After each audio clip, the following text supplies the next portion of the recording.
हमारा मकसद protest record कराना, आवाज पहुंचाना था और मेरे ख्याल में यहाँ से आवाज पहुंच गई होगी। हम ये नहीं चाहते कि एसी साहबान और ये जो पुलिस के साथी है कुर्बानी का बकरा ये बने कि ये आवाम के समंदर को नहीं रोक सके। हमें आपका भी एहसास है और इंशाअल्लाह ताला आप जो अपनी ड्यूटी निभा रहे हैं आपने भी पूरी की। हम भी मुलाजिम है, मगर एक चीज क्लियर है कि हमें वहां तक जाने से, अपनी आवाज पहुंचाने से कोई नहीं रोक सकता। दूसरी चीज, एक पैगाम आया वजीर आजम साहब की तरफ से कि पेंशनर्स जो हैं वो बहुत बड़ा बोझ है, सर्कुलर डेट से भी ज्यादा। इसके हवाले से मैं एक चीज क्लियर करता चलूं, ये जो पेंशनर्स हैं,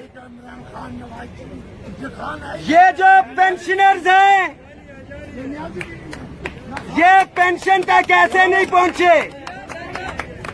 ये बिल्कुल हमारे घर के सरबराह हमारे वालिदैन की जगह है, जिन्होंने शुरू में मेहनत की, हमें पढ़ाया लिखाया बड़ा किया और जब बूढ़े हो गए तो वो हमारी जिम्मेदारी बन जाते हैं, हमें उनका एहसास रखना है।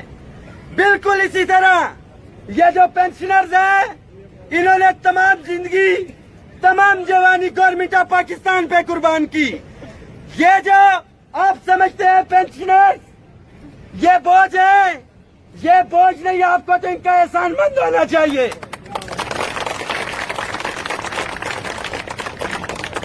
सोच में फर्क आ सकता है, आपकी ये सोच किसने कर दी हमारी समझ से बाहर है।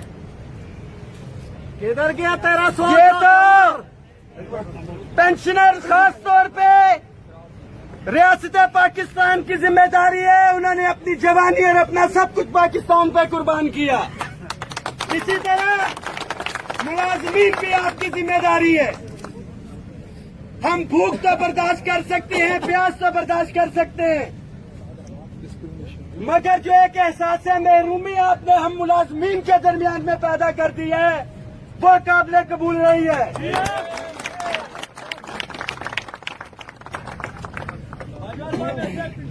इसकी सिर्फ इतनी सी मिसाल मैं दूंगा कि घर का सरबराह है, उसके पास तमाम वसाइल है और 5, 7 या 8 बच्चे हैं। एक बच्चे को गोश्त खिलाया जा रहा है, एक को मुर्गी, एक को सब्जी, एक को दाल और एक को प्याज। अगर सारे ही दाल खा रहे होते तो बच्चों को पता होता वालिदैन के वसाइल नहीं है, मगर यहाँ पे तो वसाइल भी हैं और सब कुछ है। सेक्रेटरीट के मुलाजमीन को कुछ भी नहीं, पुलिस के साथियों को रनिंग बेसिक पे का तकरीबन 70 या 80% बनती है, TADA के नाम पे दिया जाता है, एहसान किया जाता है। FIA के साथी 155% FIA के साथियों को रनिंग बेसिक पे दिया जा रहा है, इन्वेस्टिगेशन अलाउंस के नाम पे। उनका नायब कासिद, उनका ड्राइवर, उनका माली कौन सी इन्वेस्टिगेशन करता है जो उनको भी दिया जा रहा है। ये जो तफरीक आप लोगों ने पैदा की, पे एंड पेंशन कमीशन बनाया है, सेक्रेटरीज कमेटी की रिकमेंडेशंस के मुताबिक आपको इस तफरीक को खत्म करना होगा। हम अपनी आवाज हर मंगल को कैबिनेट की मीटिंग के रोज इसी तरह इकट्ठे होकर पहुंचाते रहेंगे। कानून हाथ में लेना हमारा मकसद नहीं है, अमनो अमान में रुकावट बनना हमारा मकसद नहीं है, कार्य सरकार में मुदाखलत हमारा मकसद नहीं है। हमारा मकसद सिर्फ इतना है कि जो ऐवानों में बैठे हुए हैं उन्हें हमारे मसाइल का अंदाजा हो। दूसरी चीज, सब पढ़े लिखे मुलाजिम हैं, ख्वाह पुलिस के हो, यहाँ पे नायब कासिद भी ग्रेजुएशन और मास्टर्स करके आया हुआ है। हमें हमारी जिम्मेदारियां भी पता है, अपनी रिस्पॉन्सिबिलिटीज का पता है, और अपने फ़राइज़ का भी पता है, मगर हुकूमत को भी अपनी जिम्मेदारी का एहसास करना होगा और अमल दरामद भी करना होगा। और जो एक तफरीक पैदा की गई है, एक एहसास में रूमी जो पैदा किया गया है, उसको खत्म करना होगा।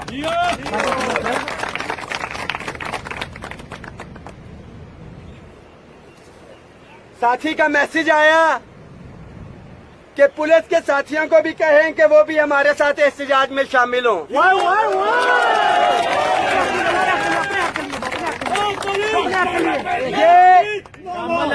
ये एक चीज बता दूं कि वो दिन दूर नहीं है, अभी तो इनडायरेक्टली हमारे साथ हैं, डायरेक्टली साथ होंगे और इंशाअल्लाह ताला इंसाफ के झंडे इन पुलिस के डंडों पे लगा के हम यहाँ पे खड़े होंगे।